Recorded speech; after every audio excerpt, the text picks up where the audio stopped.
대구 한우 맛집 경성한우가 10월 한 달간 점심 특선 언양불고기 이벤트를 진행합니다.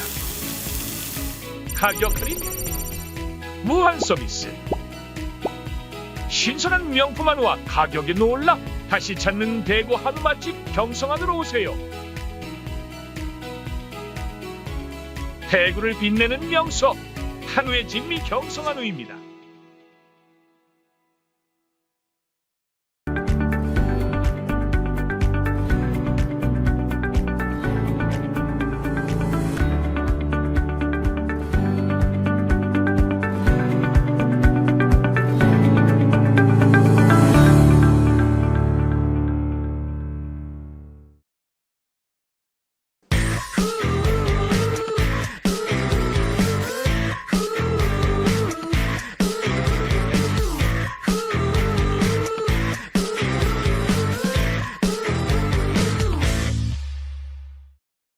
네, 매주 월요일 밤 9시 50분 시청자들의 정신건강을 걱정하는 미디어 팩트체크 오늘도 시작합니다. 네, 오늘도 김성재 에디터님 모시고 오늘은 주류 언론들의 김건희 씨에 대한 보도 흐름의 방향 그리고 어떠한 언론이 튀는 보도를 계속하고 있는데요. 왜 그런지 그 부분에 대해서도 집중적으로 질문하면서 풀어가도록 하겠습니다. 네, 김성재 에디터님 모셨습니다. 네, 안녕하세요. 네, 안녕하세요. 네, 시민언론 민들레 김성재 에디터입니다. 네, 시민언론 민들레. 지금 저희 방송이 시민언론 민들레와 스픽스가 네. 공동 제작해서 이제 지금 보도되고 있죠. 네. 네, 죄송합니다. 시민언론 민들레를 먼저 말씀드렸어야 되는데 방송 시작하기 전에 자꾸 저한테 재밌게 하라고 하시는데 좀 재밌게 좀 해주세요, 오늘. 재밌게 좀 해주십시오. 네. 네. 근데 저희가 지금 9시 50분인데, 네. 물론 오늘 이런 보도가 좀 많이 나가고 있을 거예요. 나갔을 것 같기도 하고, 과방위에서 지금 현재 우리가 국감을 하고 있죠. 근데 거기에 이진수 방통위원장이 처음에 출석을 하느냐, 마느냐, 네. 이런 얘기가 많이 나오다가 출석을 했습니다. 네. 그에 대해서 짧게 좀 네. 발언 좀 해주시죠. 이번 올해 국정감사는 김건희 국정감사다 이렇게들 많이들 이제 언론이 보도를 했죠. 그럴 수밖에 없죠. 그러니까요. 김건희 씨 이슈가 워낙 이제 막 좀 이따가 이제 말씀드릴 모 매체에서 뚝이 무너졌다라는 표현을 모 매체. 예, 뭐 보수 매체에서 이렇게 썼는데 네네. 그래서 이제 김건희 국감이다 이런 이야기를 이제 많이들 하고 있는데요. 김건희 국감이면서 저희가 이제 주로 과방위 네. 하고 문체위에 전 이제 관심이 좀 많거든요. 왜냐하면 언론과 관련된 이야기들 많이 하니까. 네네. 우리가 미디어 백테클이니까. 그렇죠. 우리가 미디어 네. 백테클이기 때문에 그 중에서 이제 과방위 오늘 오늘 이제 월요일인데 첫 시작을 했어요. 네네. 시작을 했는데 보신 분들은 아시겠지만 이진숙 방통위원장 출석 여부를 두고 이진숙 방통위원장과 몇 분들 출석 할 것이냐 말 것이냐를 두고 오전 내내 이제 또 이제 저 야당하고 여당이 이제 막 그 얘기를 논의를 하다가 논쟁을 벌이다가 결국 출석을 하는 걸로 이제 국힘당에서는 이제 반대를 극렬히 했는데 네. 아니다. 이제 해서 출석을 했더라고요. 네. 오후에 한 2시쯤에 네, 출석을 해서 이제 뭐 이런저런 뭐 여러 가지 얘기를 나눴는데 우선 출석하자마자 이제 그게 문제가 됐었죠. 논란이 됐었죠. 이진숙 위원장이 지금 탄핵 소추를 받아서 직무 정지 상태인데 그렇죠. 왜 불출석 사유서를 과방위가 아니라 방통위 직원을 시켜서 냈느냐. 그렇죠. 직무 정지 상태면은 방통위 직원을 시킬 수 있는 위치가 아니죠. 아닌 거예요. 근데 그러니까 방통위 직원을 시켜서 방통위 직원이 불출석 사유서를 국회에 제출했다. 제출한 거죠. 그러니까 그래서 이제 계속 그런 생각이 드는 거죠. 이분이 MBC 계실 때도 법카드를 사적으로 이렇게 많이 유용한 게 이제 다 드러나지 않습니까? 그러니까 이분은 사적 유용을 되게 즐겨하신 거 아닌가. 고위공직자의 어떤 그런 마인드가 전혀 없는 분 아닌가 또 이런 생각이 들었고요. 예, 그리고 그분 말고 이제 뭐 최철호 씨라고요. 지금 시청자 미디어 재단 이사장으로 최근에 이제 자리를 갔는데 이거 역시 이제 방통위원장이 임명하는 자리입니다. 이진숙 위원장이 임명을 했죠. 임명을 했는데 이분이 이제 어디 출신이냐 하면 KBS 출신이고요. KBS 있다가 그 공언련이라는 공정 언론 국민연대라는 단체가 있어요. 공언련. 예, 공언련. 이 단체에 아마 대표인가 뭐 이사장으로 아마 일을 하셨던 분이에요. 공언련 하면 약간 친일 뭐 이쪽으로 연결되는 쪽 아닌가요? 친일은 아니고 윤석열 정권 들어설 때 즈음에 그 직전인가 직후인가 제가 약간 헷갈리는데 시기상으로 그 윤석열 정권을 창출해낸 그리고 만들어지자마자 윤석열 정부의 지금 언론 장악, 언론 탄압, 우리 그 잘 아는 민원 사주 같은 이런 것들을 통해서 고발 사주 이런 걸 통해서 이 정부의 윤석열 정권의 언론 장악, 언론 탄압 시나리오를 그림을 그리고 뒤에서 밀고 했던 그런 단체예요. 그런 단체에 있다가 이제 방통위원장 이진숙 씨가 임명을 해서 시청자 미디어 재단에 왔는데 이분이 이제 잘 알려진 바로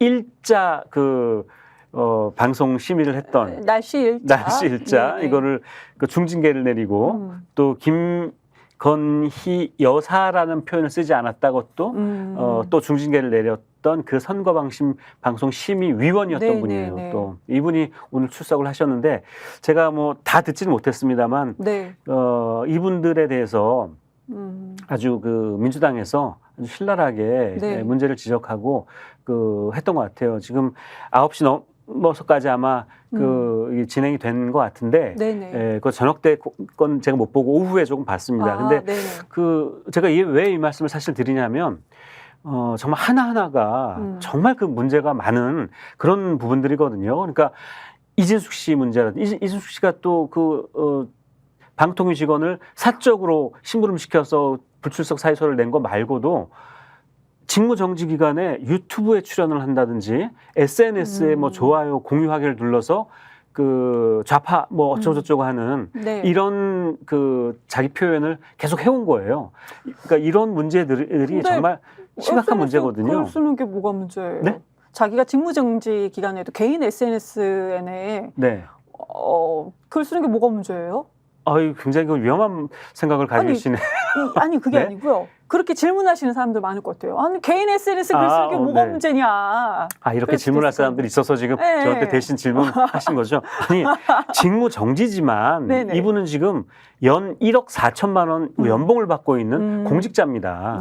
공직자가 SNS를 통해서 계속 무슨 얘기를 하고 있냐면요. 그냥 자기가 뭐 밥 먹었다, 어디 놀러 갔다, 산에 갔다 이 이야기를 하는 게 아니고요. MBC가 민주노총 좌파 단체에 완전히 경도된 방송이다라든지 좌파 방송이다 이런 그 SNS에 글을 올린다든지 공유하기를 한다든지 이렇게 하면 안 되죠. 이분이 공직자예요 지금. 그러면 직무가 정지되긴 했으나. 우리 이제 전문가, 미디어 전문가 김성재 에디터님의 이 발언을 듣고 혹시 오늘 저녁까지 이 뉴스를 놓치신 분이 분명히 지금 검색하실 것 같아요. 이진숙, 과방위 국감 이런 식으로 검색을 하셔서 내용을 아실 것 같아요. 근데 지금 이진숙 이분한테 사적 감정이 있어서 안 좋은 감정이 있어서 이러시는 건 아니죠? 제가요? 저 그분 잘 몰라요. 뭔가 이렇게 감정이 뭐가 있는 것 같은 그건 아니죠? 감정이 있긴 합니다. 어떤 감정이요? 무슨 감정이냐면 저는 그분의 공직자 로서가 아니라 이분이 그 기자 출신이시잖아요. 저도 기자를 MBC 기자 했고요. 출신이시죠. 또 이경님도 기자를 하셨고 전 기자로서 굉장히 그 기자의 어떤 그 망신을 시켰다. 저는 그렇게 생각해서 그런 개인적인 감정은 좀 있습니다. 그러면은 그 이진숙 국감은 많은 분들이 지금 혹시 놓치셨다면은 검색해서 보실 것 같고 오늘 우리는 김건희 씨, 저 씨라고 했네. 여사라고 해야지. 근데 여사라고 하고 싶지가 않은데 그래도 뭐 유튜브는 그런 사전 검열 안 하니까. 오늘 그럼 김건희 씨로 그냥 우리 쭉 갈까요? 저는 시민언론인들 여사라고 중간에 하지 마세요. 칼럼 쓸 때 다 김건희 씨라고 썼어요. 그래요? 씨, 땡땡 씨가 자체가 되게 존칭인데 남녀에게 보다 쓰는 존칭인데 그렇게 뭐라고 하더라고요. 제가 저번에 한번 왜 이런 표현을 쓰잖아요. 누구 발. 그러니까 민주당 발. 그렇죠. 많이 쓰죠. 국힘당 언론에서. 발 위기. 윤석열 대통령 발 국정 위기 이렇게 쓰잖아요. 지금 굉장히 지금 국힘당이나 윤석열 정부가 이제 궁지에 몰리고 지지율이 폭락하고 하고 있는 게 김건희 씨 발 위기거든요. 네. 근데 이렇게 썼더니 어떤 분이 이걸 잘못 읽으셔가지고 왜 욕을 하느냐 이렇게 하시던데 그 욕이 아니고요. 윤석열 대통령 발 국정위기. 저는 집안이 이렇게 그런 시각으로 볼 수 있다는 참신하다는 생각이 들었어요. 참신한 건가요? 저 한 번도 그렇게 생각해 본 적이 없어서 아주 누구 발이 되게 당연하게 읽었던 그렇죠. 사람으로서 너무 참신한 지적이었다. 저 집안이 양반 집안이라 그렇게 욕 안 합니다. 오해하지 마시고요. 근데 굉장히 좋아하시네요. 아니, 그게 아니고. 네. 아니, 좀 참신했어요. 그런 시각으로도 보실 수 있다는 점에서 좀 지금 너무 신선합니다. 네. 우리가 지금 미디어 백테클은 이제 지금까지 이제 윤석열 정부에서 소위 윤석열 정부가 나눴던 비주류는 제대로 보도를 하고 있어요.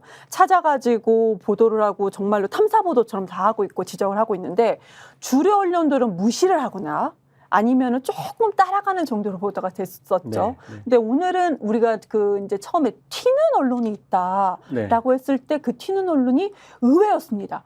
동아일보였어요. 네, 동아일보가 사실 뭐 조중동이 우리가 흔히 말하는 조중동 카르텔 얘기를 하잖아요.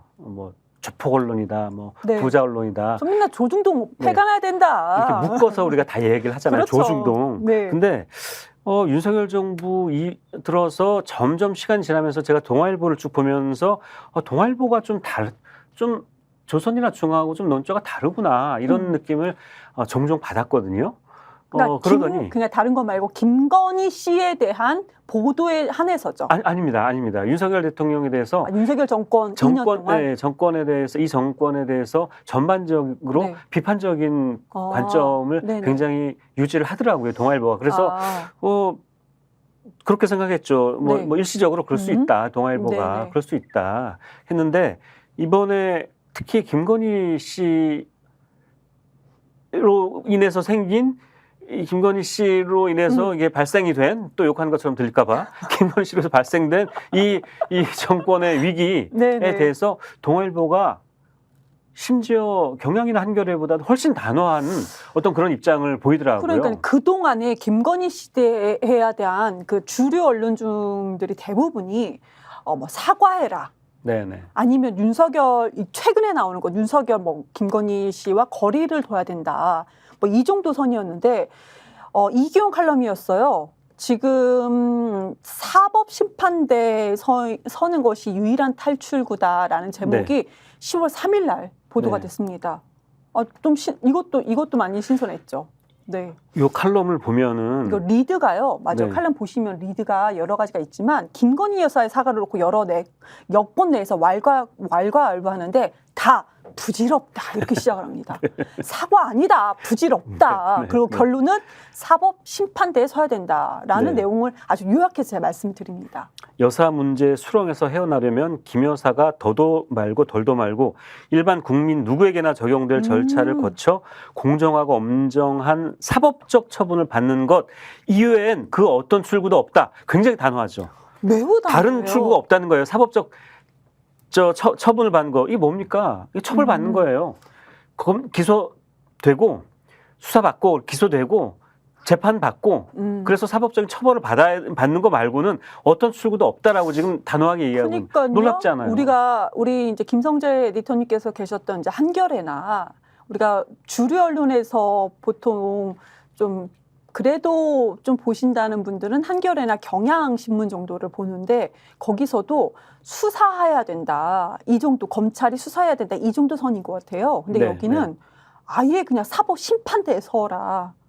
이렇게 얘기를 하고 한겨레 있습니다. 경향은 사실은 특검은 피할 수 없다. 이 정도 논조로 저는 알고 있습니다. 특검을 해야 되고 특검 거부권 행사하는 거는 말도 안 된다. 윤 대통령이 자기 부인이라고 해서 이렇게 이런 정도의 논조였는데 동아일보는 아예 그냥 대놓고 이거 말고는 출구가 없어. 사법적 처분을 받는 것이야. 그리고 사과는 당연히 해야지만 이제 사과만으로는 안 된다. 이렇게 단호하게 얘기하는 그 매체는 저는 그 주류 매체 중에 이른바 주류 매체 중에 동아일보가 유일했고요. 그리고 그래서 더더군다나 그게 무슨 다른 한국일보나 이런 매체가 아니라 동아일보라는 데 대해서 전 상당히 놀랍다는 생각이 들어요. 근데 이 칼럼을 쓴 이기홍 대기자라는 분이 네. 이분이 사실 지난번에도 자기 칼럼에도 썼어요. 과거에 자기가 무슨 칼럼을 썼는지. 이분이 예전에 명품백 사건이 터진 직후에 여기다 썼습니다. 필자는 김 여사가 국민에게 사죄하고 사과로 근신해야 한다라고 해서 사과라는 거는 그러니까 그 말하자면 그 대통령실을 떠나서 조용히 그냥 어디 별도의 그 거처에 가서 입 다물고 사과하고 네네. 근신해야 된다라는 그런 칼럼을 썼어요, 이분이. 이때가 이제 작년 12월 8일 날 썼던 칼럼이고요. 이 나라 보수는 김건희 리스크를 더 이상 안고 갈 수 없다라는 그렇죠. 제목입니다. 근데 예. 이때도 저는 이 칼럼을 보면서 좀 웃기지도 않았어요. 왜 그러냐면 사과해야 된다. 진심 어린 사과를 해야 된다. 이 정도 선이었던 거고요. 그리고 무슨 뭐 김 여사에 대해 자파가 마녀 사냥, 뭐 여성 비하한다 이런 것도 비판했던 칼럼이었어요. 그런데 제 입장에서는 이걸 봤을 때 사과 같은 소리 하고 있네 이런 생각이 들었지만 이 당시 다른 언론에서는 그렇죠. 이거 사과 언급도 하지 않았던 시기였었잖아요. 다른 언론들은 주로 유튜버가 조선일보에 따르면 김건희 씨의 스토커 같은 유튜버가 맞아요. 함정 취재를 해서 그쵸. 함정 취재에 당한 거다. 이제 그러면서 함정 취재가 불법적이라든지 이 부분만을 계속 강조했었고요. 김건희 씨와 사과 이런 얘기는 다른 매체들은 아예 그때는 꺼내지도 않았었어요. 근데 그때 동아일보는 사과해야 된다. 네. 그렇지 않으면 보수가 괴멸될 수 있다라는 그런 그 논조의 칼럼을 썼던 분이에요. 12월 달, 작년 12월 달에. 근데 이제는 이분은 그보다 한 걸음 더 나아가서 사과는 당연하고 그걸로는 이제 되지도 않고 무조건 해결책은 유일한 해결책, 그렇죠. 사법적 처분을 받아야 된다. 이런 칼럼을 쓰신 거예요. 그래서 저는 이게 한겨레나 경향보다 더 단호하고 아주 그 엄중한 그런 그 신호를 보낸 거죠, 대통령실에. 네네. 그래서 굉장히 놀랍다는 거예요. 자, 네. 그러면 아마 그렇게도 생각하실 거예요. 왜 동아일보 왜 저러나. 저 질문 드리려고 했는데 다 하세요? 저 쉬고 있을게요. 질문하세요. 제가 답변하는 식으로 할게요. 지금 제가 국정감사 오늘 계속 보다 와서 저 답변을 하고 싶었어요. 네. 의원이 질문을 하면 거기에 대해서 답변할 그 준비가 돼 있어요. 제가 작년에 한번 국회에 못 들어간 저한테 의원이 질문하면 뭐 놀리시는 건가요? 아무튼 저는 개인적으로는 이런 생각이 들었어요. 동아일보가 왜 다른 언론하고 다른 방향으로 가지? 왜 그러지? 뭐 윤석열 정권하고 윤석열의 김건희 씨하고 윤석열 대통령과 김건희 씨와 뭔가 그 사주가 무슨 안 좋은 일이 있었나? 네. 약간 이런 시각으로 저는 읽히더라고요. 네. 그 설명을 제가 드리기 전에 조선일보하고 중앙일보를 좀 먼저 볼게요. 먼저 한번 볼까요, 그러면? 네. 중앙일보에 오늘 이런 칼럼이 실렸어요. 기로에 선 윤석열 대통령. 중앙일보에. 네네, 맞아요. 이하경 칼럼이라는 제목입니다. 이하경 이 대기자가 중앙일보에 아마 주필 같은 것도 담당을 하셨던 분으로 제가 기억이 나는데 이분 아주 유명하죠. 이분이 왜 유명하냐면요. 이분이 2022년에 이른바 윤비어천가를 연상케 하는 그런 칼럼을 한번 그렇죠. 쓰셨어요. 그 기억이 나실지 모르겠는데 그때 다들 이제 와 정말 바로 이게 우리가 말하는 그러니까 1980년에 전두환 정권이 들어섰을 때 조선일보가 무슨 육사의 꿈인가 뭐 해가지고 전두환을 굉장히 미화하는 그런 글을 썼잖아요. 네. 이 부분에 이하경 씨의 그때 칼럼 2022년 칼럼도 거의 그 정도였어요, 사실은. 매우 분노했던 기억이 있습니다. 분노했던 기억만 나시고 무슨 내용인지는 모르시죠? 그거 잠깐 제가 오래됐으니까 무슨 내용인지 아는데 그럼 무슨 내용인지 얘기를 해주시죠. 이렇게 썼어요. 그때 신림동 반지하 기억나시나요? 비 많이 와서 신림동 반지하를 윤석열 대통령이 갔어요. 쭈그려 앉아서 봤잖아요. 예, 근데 그때 어디서 전해 들은 건지 본인이 이하경 씨가 보지는 못했을 거고 전해 들었겠죠. 대통령이 만류를 뿌리치고 출입 금지선인 폴리스 라인을 넘어 어둠 속 계단을 걸어 내려가 경호원들이 당황했다는 이야기를 들었다고 이제 쓴 거예요. 그러면서 도중에 미끄러져서 넘어질 뻔했고 구두와 바지를 흙탕물에 적신 것도 알게 됐다. 대통령이 저 먹먹한 슬픔의 공간으로 몸을 밀어넣은 것은 국민의 아픔이 나의 아픔이라는 무한 책임과 연대의 증거다. 스스로 대통령다움을 입증한 것이다. 분노했다는 점이 뭔지 아시겠죠? 이런 칼럼을 쓰신 분이에요. 그래서 이 칼럼이 나오고 나서 제목이 어둠 속 반지하 계단에서 미끄러진 대통령인데 다들 정말 경악을 금치 못했죠. 이렇게 그 정권을 감시하고 견제해야 될 언론인이 이렇게 그 미화와 찬양가를 이렇게 부르는 걸 보고 경악을 금치 못해서 그때 다들 중앙일보와 대단하다 이런 얘기를 했었고 조선일보야 뭐 이런 조선일보도 사실 이 정도의 그 찬송가를 부르지는 않았어요. 그 윤석열 정권에. 그렇지만 계속 뭐 윤석열 정권을 지켜주기 위한 기사와 칼럼들을 썼죠. 꾸준히 했죠. 일면에도 많이 내고 그랬죠. 근데 동아일보는 초기부터 약간 이상한 논조를 계속 보이더니 이제 아니 계속 그럼 아까 비판적인 중앙과 조선을 한번 지적해 보자고 하더니 갑자기 또 동아로 가시는 거예요? 이하경 칼럼 이제 보신 분들도 계시겠지만 혹시 이제 이하경 칼럼 오늘 나온 거예요. 오늘 나온 칼럼 뭐 많이 내용 아시겠지만 이거 그냥 한 줄로 요약하면은 대통령 문제로 비화하기 전에 김건희 씨 문제가 대통령 문제로 그러니까 비화되기 전에 실기하지 말고 냉철하게 결정해야 된다가 이게 이제 요점이에요. 요점. 그러니까 지금 오늘자 이하경 칼럼은 막 너무 걱정되는 거예요. 그러면서 빨리 끝내자. 김건희 씨 문제 빨리 끝내야지. 안 그러면은 윤석열 문제로 이게 넘어가면 이게 정권이 무너질 수 있다라는 그 걱정이 너무나 이제 잘 드러나는 그런 칼럼인 거예요. 윤석열 대통령한테는 아버지 같은 칼럼이더라고요. 보니까. 그렇죠. 아빠가 걱정하시는 것 같아요. 그 며칠 전에 그 저희 시민언론 민들레의 유시민 칼럼이 이제 게재가 되는데 거기서 유시민 그 작가가 이런 지적을 했거든요. 지금 이 문제는 이 총체적인 이 국정 운영의 실패, 이 문제, 김건희 씨의 문제에 사실은 그 문제는 어디서 비롯된 거냐면 이런 표현을 썼어요. 자연은 진공을 허락하지 않는다. 권력도 마찬가지다라는 거예요. 권력도 권력의 진공을 허락하지 않는다는 거예요. 윤석열 대통령이 아무런 어떤 권력을 직접 휘두르지 못하고 인해서 이것 때문에 생기는 그 권력의 진공을 김건희 씨가 지금 그 진공을 메우고 있다는 거예요. 그러니까 김건희 씨가 정치권에 지금 국정 운영의 진공 상태를 메우고 있다는 거죠. 진공 상태다 이 말인 거죠.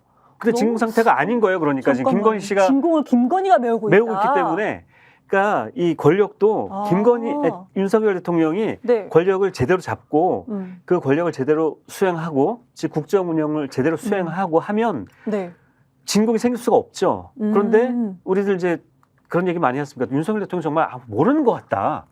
도대체 이 국방에 대해서도 모르는 것 같고 외교에 대해서도 모르는 것 같고 경제에 대해서도 모르는, 그러니까 지금 경제가 지금 살아나고 있다는 그런 헛소리를 하고 있고 물가가 잡히고 있다는 헛소리를 하고 있고 이러고 있는 거라고 우리는 윤석열 대통령 잘 아는 거 있잖아요. 식사, 점심, 저녁, 술자리 이렇게 되니까 권력이 지금 진공에 빠진 거. 대통령이 그걸 다 해야 되는 일들인데 안 하고 있으니까 근데 그 자리를 지금 김건희 씨가 그 자리를 차지하고 있다는 거예요. 그 권력의 진공을. 근데 그러면 안 되잖아요.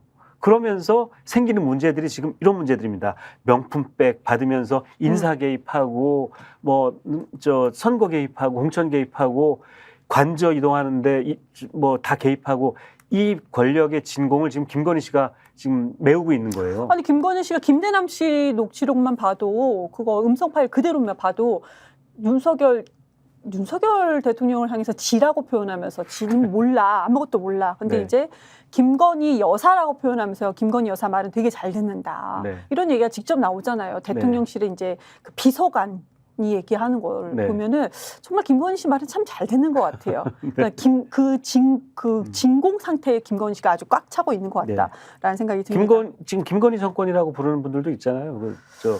뭐 그렇죠. 농담은 아닌 소리인데 아무튼 우리가 지금 중앙일보 칼럼을 좀 한번 네. 지적을 하고 있고요. 네, 중앙일보는 이제 실기하지 말고 빨리 윤석열 대통령으로까지 불이 옮겨붙지 않게 네. 냉철하게 선제적으로 대응하라라고 주문을 하고 있었고요. 중앙일보는 김건희 씨는 그냥 손절각이라는 생각은 조금 들었나 봐요. 그래도 윤석열만 네. 좀 보호하면 된다.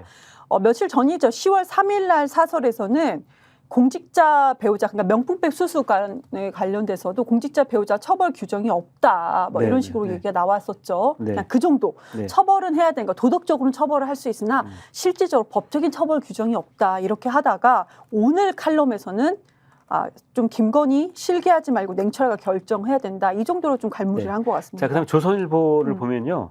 조선일보는 지난주부터 계속 네. 그 전에 이제 물론 그 김건희 씨 문제에 대해서 굉장한 걱정과 근심을 나타내는 네. 그런 기사나 칼럼들을 썼어요. 김건희 씨. 근데 그러면서도 그러니까 예를 들어서 이런 칼럼이 나왔지 않습니까? 윤 대통령은 보수가 맞나? 보수 정권인가? 윤석열 정권은 보수 정권인가라든지 또는 뭐 신문은 정권을 지지하지 않는다. 이렇게 이제 발을 빼려고 한 듯한 그런 이제 논조를 한편으로 보이면서도 그래도 여전히 뭐냐 하면 김건희 씨가 빨리 사과하고 이 사태를 끝냈으면 좋겠다. 그리고 또 하나는 김건희 씨를 비판하는 김건희 씨의 의혹을 제기하는 그거는 다 좌파. 맞아요. 좌파몰이를 하고 있는 것이다. 그래서 우파가 빨리 결집해서 좌파가 이런 얘기를 하지 못하게 해야 된다라는 거하고 이것도 야당이 이걸 집중적으로 의혹을 제기하고 있는 거라서 이거는 정쟁일 뿐이다. 이렇게 그렇죠. 김건희 씨 의혹을 자꾸 축소하고 은폐하고 하려고 있는 거죠. 그러니까요. 지금 우리가 그 지난주에 나왔던 칼럼이었어요. 이거 뭐 최재욱 정치부장이 칼럼을 냈는데 뭐 광화문 뷰라는 거죠. 모두가 알고 모두가 눈 감는 기념사 문제라는 제목이에요. 이거 보면 되게 웃겼어요. 도이치모터스 주가 조작을 언급을 하면서 문재인 정부 검찰이 이거를 공범으로 기소하지 못한 것은 정말 정황이었기 때문이다. 네.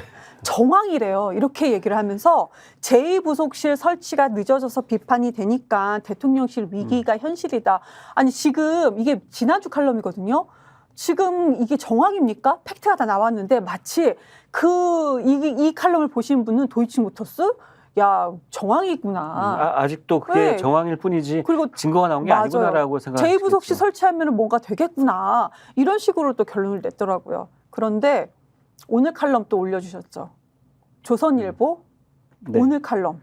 조선일보 오늘 칼럼이 네, 저는 진짜 이거 그거 있잖아요. 정상인 서울대 명예교수 칼럼 있었죠. 네. 오늘자예요. 오늘자 칼럼. 네, 이게 점점 이제 그럼 아까 동아일보에 나왔던 뚝이 무너지고 있다. 이런 상황을 이제 서서히 이제 인식을 하고 있는 거죠. 이분들도 이제 바보는 아니라서 워낙 확실한 증거들이 막 쏟아져 나오고 있으니까 어제 그 스픽스에서 강혜정 씨인가요? 네, 강혜정 네. 그 씨.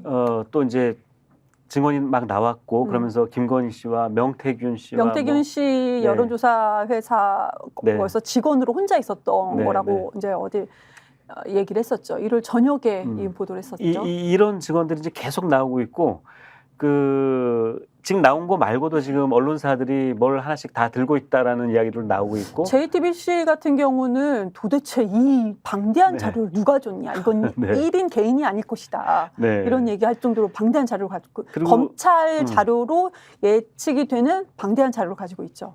야당도 민주당도 상당한 그 증거들을 지금 가지고 있다라는 이야기가 나오고 있습니다. 자, 이 정도 되니까 조선일보에서 이제 이런 칼럼을 쓸 수밖에 없는 거예요. 제목이 정치를 끊는 사람들입니다. 무슨 얘기냐면요. 이게 오피니언 1단이면은 가장 상단에 이게 메인 칼럼으로 나온 거예요. 아, 그래요? 네, 1단이에요, 1단. 요즘 내 주변에 정치를 끊었다는 사람들이 꽤 많다 하면서 정치와 일부러 멀어지기 위해 신문도 안 보고 방송도 틀지 않는다는 이들의 기백은 담배 끊기에 필적할 정도다라고 하면서 이들은 중도를 택한 것이 아니라 무당층입니다. 정치 자체를 기피하고 외면하는 것으로 분석됐다. 이렇게 시작하는 칼럼인데요. 이런 칼럼을 서울대 명예교수, 사회학과 명예교수라는 분이 칼럼을 썼어요. 이분 뭐 유명한 뭐 이제 우파 그 학자이신데 이거 무슨 얘기냐면은 한마디로 이겁니다. 그러니까 정치 무관심, 정치 혐오가 사람들한테 많이 지금 막 퍼져 있다. 이 네. 이야기를 하고 싶어 하는 거예요. 그렇게 저는 이걸 보면서 여기가 제가 정말 읽으면서 분노했던 게 무관심 회초리가 약이 될 수도 있다라는 식으로 썼어요. 무관심 회초리가 약이 될 수 있다. 지금 이 상황을 보호하고 약간 비판도 하고 별의별 짓을 다 해봤어요, 조선일보가. 근데 이제는 안 되는 거야. 그러니까 이 신문을 보는 사람들, 이 조선일보를 보는 분들한테는 무관심의 회초리다. 무관심이라는 회초리가 약이 되니 잠깐 언론 보도를 끊어봐라. 약간 그렇게 지령을 내리는 듯한 무관심이란 말이요. 몇 번이나 나온지 제가 봤거든요. 7번이나 나와요. 아, 세 보셨어요? 네. 무관심이 7번이나 나와요, 칼럼에. 얼마나 네. 절박합니까? 네. 그러니까 관심 끊어라는 거죠. 네. 그러니까 조선일보가 정치 무관심해라. 네. 이 칼럼을 쓰는 거죠. 네. 이제 갈 때까지 간 것 같아요, 조선일보도. 그러니까요. 예.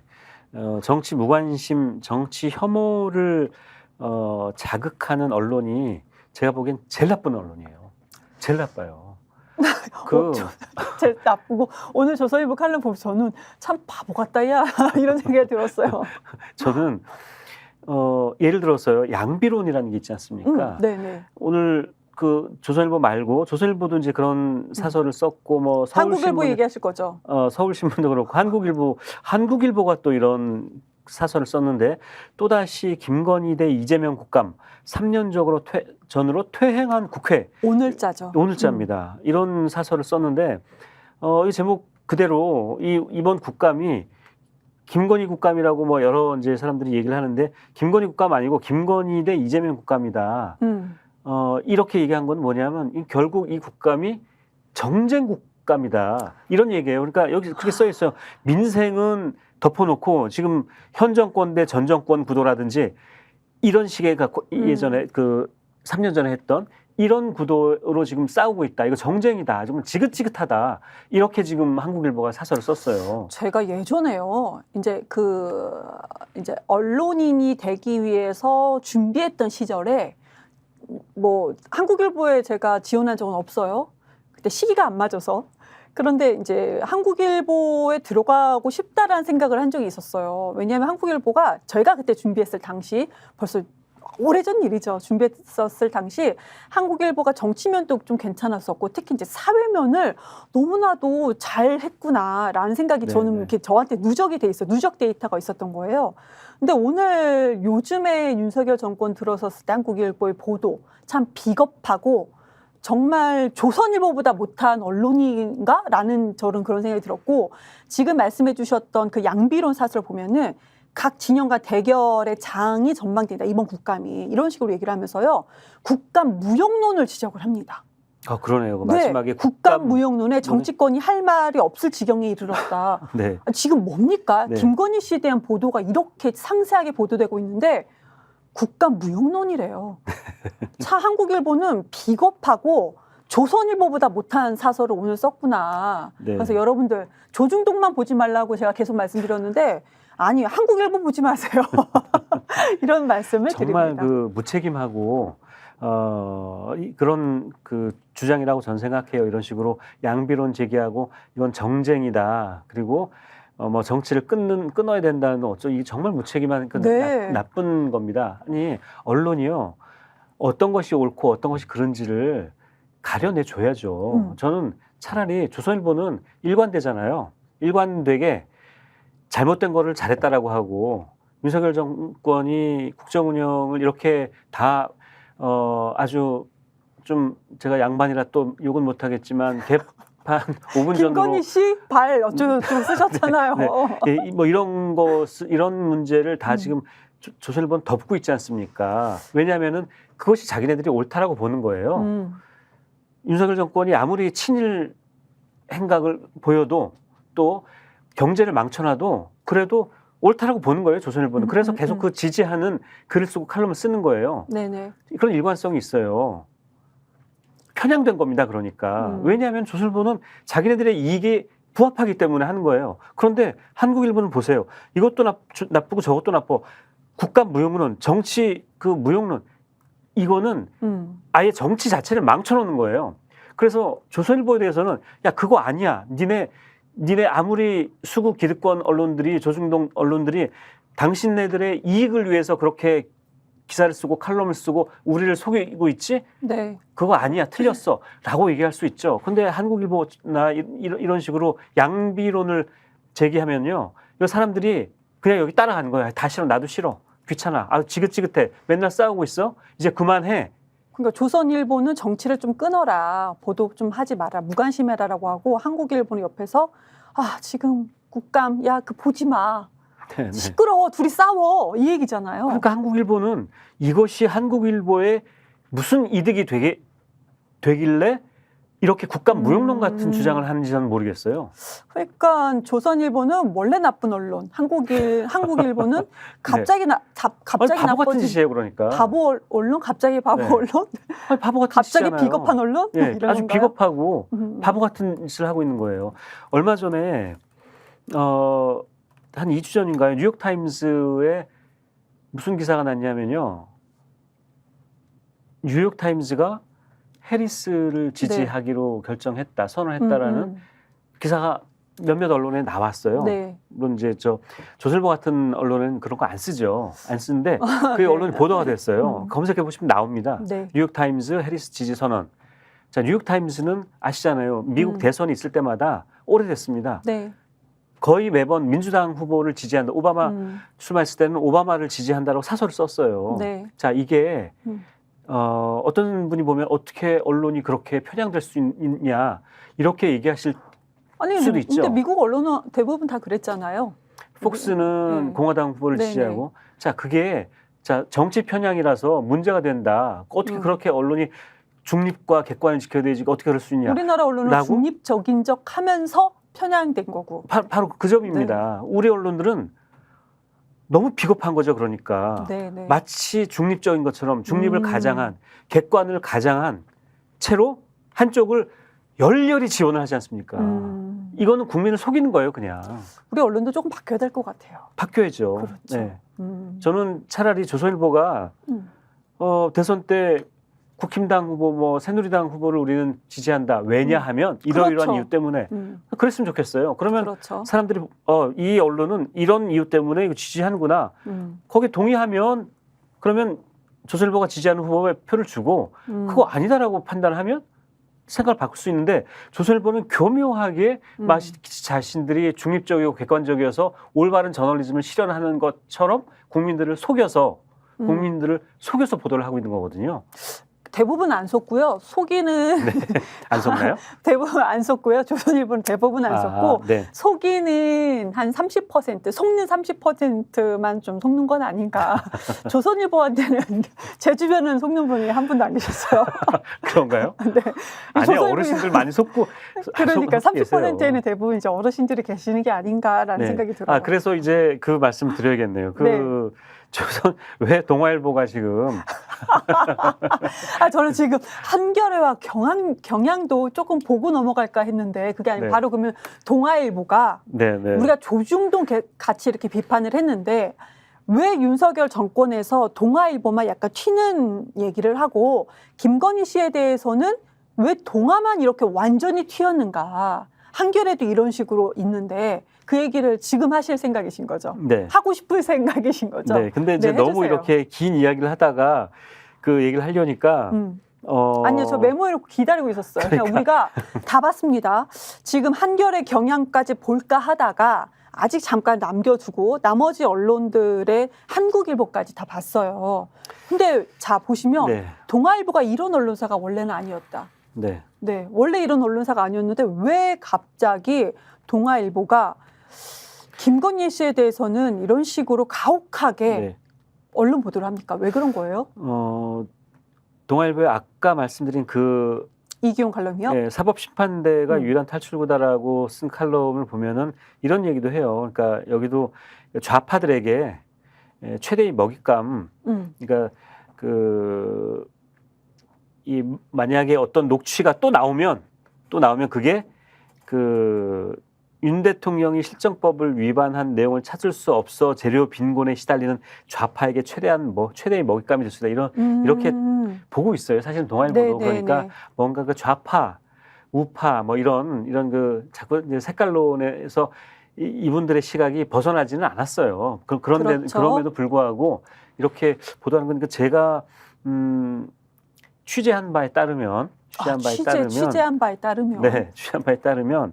동아일보의 사주와 그 지금 사장이라든지 경영진이 윤석열 정부에 대해서 굉장히 못마땅하게 생각하고 있다. 아무 언론데 아직 안 나오는 건가요?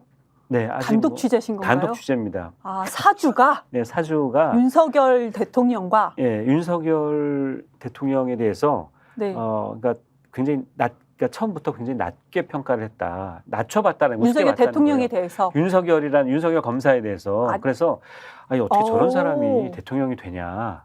까면 안 된다 생각했다는 거죠. 동아일보 사주가. 네. 그리고 김건희 씨에 대해서도 프랑스 언론처럼 콜걸 막 이런 쪽까지는 아닌가요? 이제 그런 생각을 가지고 있다는 거예요. 이거는 좀 망신스럽다. 그래서 조선이나 중앙이 그러면 어때? 어쨌든 우리 이익에 부합하면 됐지. 그럼 거기 뭐가 문제야? 이렇게 생각했다면 동아일보 사주는 좀 다르게 생각했다는 거예요. 그래서 윤석열 정부에 대해서 굉장히 윤석열 대통령 자체에 대해서 좀 낮춰서 보고 낮게 보고 뭐 저런 대통령이라고 이렇게 생각을 했고요.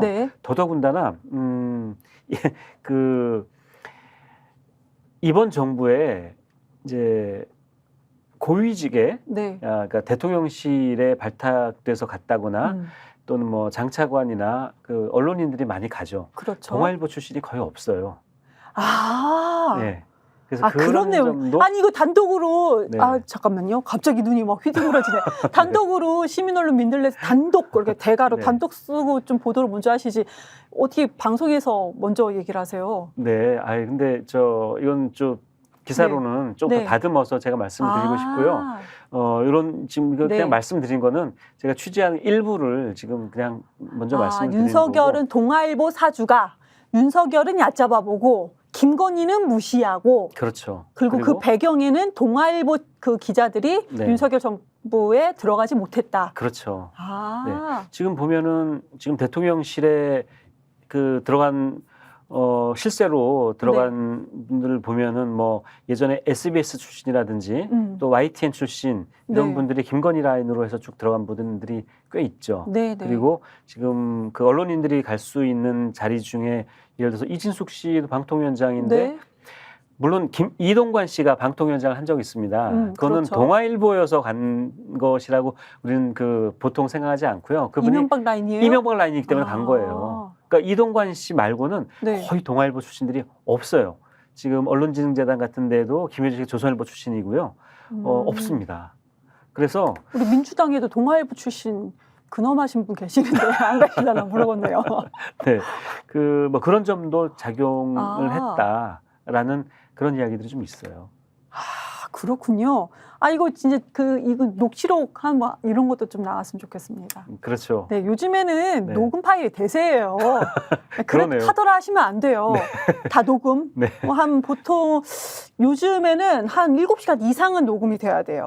그렇군요. 네, 7시간 이상 녹음해서 한번 다음 주에는 이거 갖고 한번 했으면 좋겠는데 취재하신 걸로. 그 녹취록이 나오면 뭐 한번 센 걸로다가 우리 자막 녹화 한번 했으면 좋겠습니다. 얘기해 볼 수 있을 것 같습니다. 왜 동아일보는 윤석열 정부를 배신했는가? 대해서. 좋은데요? 네. 네. 우리가 지금 김건희 씨에 대한 보도가 동아일보만 조금 다르고 조중동 중에서 동아만 좀 다르고 한국일보 포함해서 김건희 씨를 보호하고 윤석열 정부 보호하다가 이제 최종적으로는 무시해라 여기까지 왔습니다. 이 얘기는 그럼 다음 주는 어떤 언론 흐름이 있을지 저희가 이 얘기는 다음 주에 하고요. 우리가 몇 분 남지 않았어요. 몇 분 남지 않았는데 아주 간단하게 또 우리가 짚고 넘어갈 게 하나가 있죠. 네, 연합뉴스 문제인데. 그렇죠. 저희가 이제 이 방송에서 계속 주류 언론의 이 허상, 주류 언론이 얼마나 우리 언론으로서 저널리즘을 배반하고 하고 있는지 최근에 반면에 비주류 언론들, 인터넷 매체라든지 또 우리 일부 유튜브를 통해서 보도를 하고 있는 언론 매체들이 굉장히 지금 열심히 그렇죠. 생각보다 훨씬 더 정교하게 우리는 굉장히 걱정했잖아요. 새로 생긴 신생 매체들, 독립 언론들, 유튜브 매체들이 그냥 대충 취재해서 뭐 이렇게 했다가 그게 아니면 어떻게 되나 뭐 이런 걱정을 했는데 굉장히 치밀하게 준비를 해서 보도를 터뜨리고 있고 네네. 주류 언론들은 못 따라가고 있고 이런 상황인 거죠. 근데 주류 언론 중에서 굉장히 사실은 영향력이 큰 매체가 하나 있어요. 연합뉴스라는 매체가 있죠. 연합뉴스는 정부에서 돈도 받고 그리고 통신사고 많은 언론들이 연합뉴스를 지난번에 제가 우라카이 얘기했다가 약간 일본식 발음이라고 일본 용어라고 해서 혼나기는 했는데 네. 연합뉴스 통신발을 해서 많은 보도를 하고 있죠 지금. 네. 그러니까 중요한 언론사 중에 하나입니다. 연합뉴스는 우리가 흔히 국가기관통신사라고 하고요. 마치 그 방송에 KBS가 있는 것처럼 연합뉴스는 언론의 언론입니다. 언론의 그렇죠. 표준과 네. 뭐 본인들이 그렇게 연합뉴스 홈페이지에 그렇게 써 있어요. 언론의 표준이다. 한국 언론의 표준이다라고 그렇게 이제 자부하는 언론이죠. 그래서 연합뉴스 기자들이 아마 기자 수도 제일 많을 거예요. 한 700명 될 겁니다. 조중동이 한 300, 바나바에 뭐 400, 500. 연합뉴스 700명이에요. 그리고 게다가 전 세계에 가장 많은 특파원들을 보내고 있죠. 그래서 해외에도 우리 한국의 소식을 이렇게 전하는, 그러니까 AP통신, 로이터통신, 우리 그런 많이 들었잖아요. 그런 한국을 대표하는 통신사인 거예요. 그러니까 길게 지금 얘기하셨던 중에 하나가 우리가 왜 이 얘기를 연합뉴스를 길게 얘기하느냐. 그러니까 이명박, 박근혜 네. 질문하신 거예요? 그럼 제가 답변할까요? 네. 이명박, 박근혜 시절에 황노황이라는 사람이 사장이었어요. 박노황. 황노황이 아니고 박노황이라는 사람이 사장이었는데 이 박노황이라는 사장 시절에 이 사장한테 충견 노릇을 했던, 그렇게 비판을 받았던 황대일 기자가 이번에 사장으로 내정자다. 네. 이게 지금 얘긴 거죠? 네. 그 애가 야마입니다, 지금. 야마 이런 표현 쓰면 안 돼요. 우라카이 혼나는 야마 그 쓰시면 어떡합니까? 네. 아니, 이분이 과거에 그 박노황 사장 시절이 연합뉴스에 정말 암흑기였거든요. 그렇죠. 그때 정말 불공정 보도를 많이 했던 시절이었고, 불공정 편파 방송 보도를 많이 했고, 거기에 항의하는 연합뉴스 기자들 다 좌천시키고 어디 부당 징계, 부당 인사 해가지고 네. 연합뉴스에 정말 암흑기였어요, 그때가. 네네. 그 당시에 유명했던 연합뉴스 불공정 보도 중에 하나가 이건희 삼성 회장 성매매 보도, 축소 보도했던 게 연합뉴스였습니다. 오늘 건이 많이 나오네요. 네, 맞아요. 그것도 기억을 합니다. 김건희 아니고 이건희 삼성 회장. 그때 이제 막 저항했던 기자들 다 이제 한직으로 쫓겨나고 뭐 MBC나 YTN 해고 노동자, 해직 노동자 그런 시절이었는데, 그때 승승장구했던 기자가 이제 황대일 기자라는 분이 있는데, 이분이 이제 부장되고 에디터되고 했었죠. 네. 이분이 나중에 문재인 정부로 바뀌고 나서는 연합뉴스에서 그 암흑기의 연합뉴스를 바로 잡아야 되겠다라고 해서 혁신위원회를 만들어서 네네. 불공정 보도했던 거를 다 심사를 해서 불공정 보도했던 분들한테 징계를 준다든지 또 그렇게 이제 역전이 된 거죠. 그때 6개월 중징계를 받았던 분이에요. 네네. 불공정 보도와 관련 이제 연관이 돼서 이분이 윤석열 정권 들어서 다시 살아난 겁니다. 그래서 연합뉴스 사장은 이제 사장 추천위원회에다가 대주주인 뉴스통신진흥회라는 기구에서 거기서 이사회에서 결정을 하고 하는데, 이제 당연히 여권 성향의 그 이사들이 이 황대일 씨를 사장으로 내정을 한 거죠. 그래서 사장이 되신 분인데, 이분이 이제 또 우리 아까 처음에 얘기했던 이진숙 씨처럼 최철호 씨처럼 공원련 출신이에요. 공원련에서 활동했던 공원련? 이제 관련 인사입니다. 그래서 이분이 연합뉴스 사장에 이제 취임을 해서 연합뉴스의 논조를 이명박 박근혜 정부 시절에 그 암흑기로 되돌렸을 때 어떤 일이 벌어질지 굉장히 지금 우려되고 있는 거죠. 연합뉴스 기사를 일반인들은 잘 모르시겠지만 아시는 분도 있을 겁니다. 전국에 있는 거의 모든 지역 언론들이 다 받았어요. 그대로. 왜 그런 표현을 하죠? 떼거리가 없다. 기자들이 떼거리가 없다. 이상한 말도 계속. 그렇게 했을 때 연합뉴스 기사가 뭐가 나오는지를 봐서 그거를 이렇게 많이 받아가지고 약간 비슷하게 수정해서 쓰는 지역 언론도 상당히 많습니다. 상당히 많은 게 아니라 대부분이 그렇게 써요. 지역 언론사들이. 아니 저 지역 언론 그렇게 얘기하시면 안 되고요. 아니 그 현실입니다. 저기 지역 언론사들이 저 욕할지도 모르겠지만 그 현실이잖아요. 인정할 건 인정해야죠. 아니 취재하는 언론사가 더 아니 많고 있긴 있죠. 취재하는데 제가 드리려고 하는 말씀은 지역 언론사들이 굉장히 열악하잖아요. 우리 그렇게 하죠. 지역 언론사라고 하지 말고 인터넷 언론사라고 하시죠. 지역 언론사라고 하면은 취재를 많이 취재해서 하는 경우가 많고요. 인터넷 언론사, 우리가 방대하게 국민들께서 이제 보실 수 있는 인터넷 언론사는 연합뉴스 거를 그대로 가져다가 정말 컨트롤 C, 컨트롤 V 하는 인터넷 언론사도 되게 많습니다. 토시도 틀리지 않고 그대로 오타까지 같이 가져가는 언론사는 많습니다. 굉장히 많죠. 네, 지역 언론사들 많아요. 제가 다 봤습니다. 그 기자를 많이 채용하지 못하고 경영이 어려우니까 그러면 그 기사들을 다 어떻게 다 메꾸겠어요. 그래서 연합뉴스를 갖다가 쓰시죠. 그래서 좀 가공해서 쓰기도 하고 또 베껴 쓰기도 하고 심지어 연합뉴스의 사설 같은 그 논설 같은 것도 그대로 가져다 쓰시는데 또 해외에서도 해외 그 여러 통신사들이 연합뉴스 기사를 굉장히 많이 취재할 때 참고를 합니다. 그래서 그런 문제 때문에 자, 해외에서 또 국내 여러 지역 언론들, 인터넷 매체들이 이렇게 불공정 편파 보도를 하고 있는 연합뉴스 보도를 그대로 가져다 쓰면 여론 시장이 어떻게 되겠습니까? 그러니까 연합뉴스 보도를 그대로 많은 언론에서 가져다 쓰고, 근데 윤석열 정부가 정권이 들어서서 2년 동안 300억 원을 연합뉴스에 이제 줘야 되는 건데, 보조금을 줘야 되는 건데 안 줬다면서요. 50억만 주고 다 끊었죠. 네, 다 끊고 안 주면서 이번에 사장을 윤석열 정권 입맛에 맞는 사람으로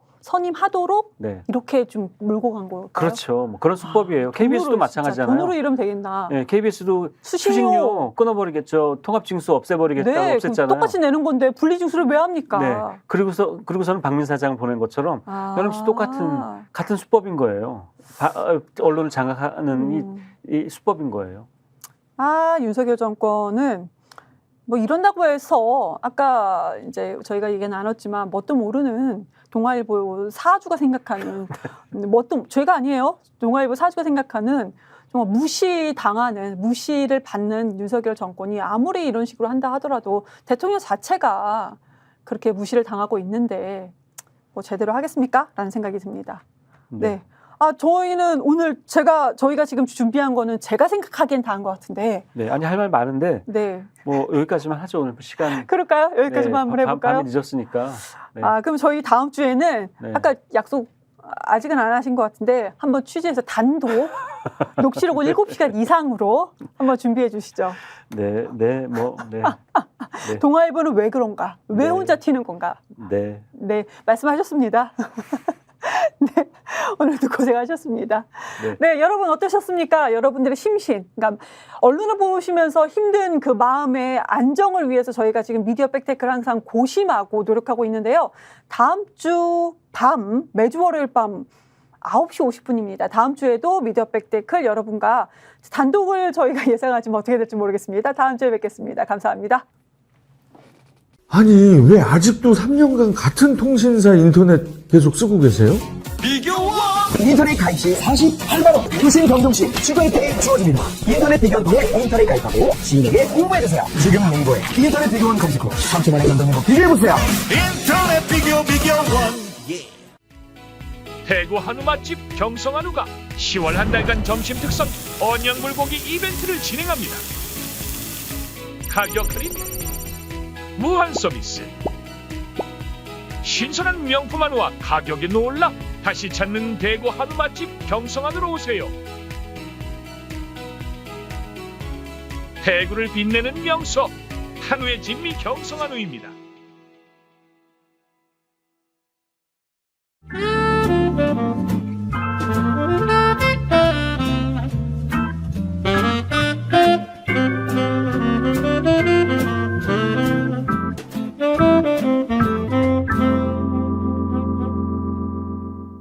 보험에도 점검이 필요합니다. 요즘 경기가 어려워서 보험료 내는 것도 부담스럽죠. 보험료는 줄이고 보장은 넓게. 건강보험도 자동차 보험도 나에게 맞춤 보장. 믿을 수 있는 보험 전문가들. 믿을 수 있다 더 착한 보험. 본 광고는 손해보험 광고 심의 기준을 준수하였으며 유효기간은 심의 결과 통보일로부터 1년입니다. 스픽스는 말하는 언론입니다. 대세는 유튜브, 그중에서 스픽스. 좋아요, 댓글, 구독, 알림 설정. 여러분이 저희를 사랑해 주시고 우리가 여러분을 사랑하는 4가지 방법입니다.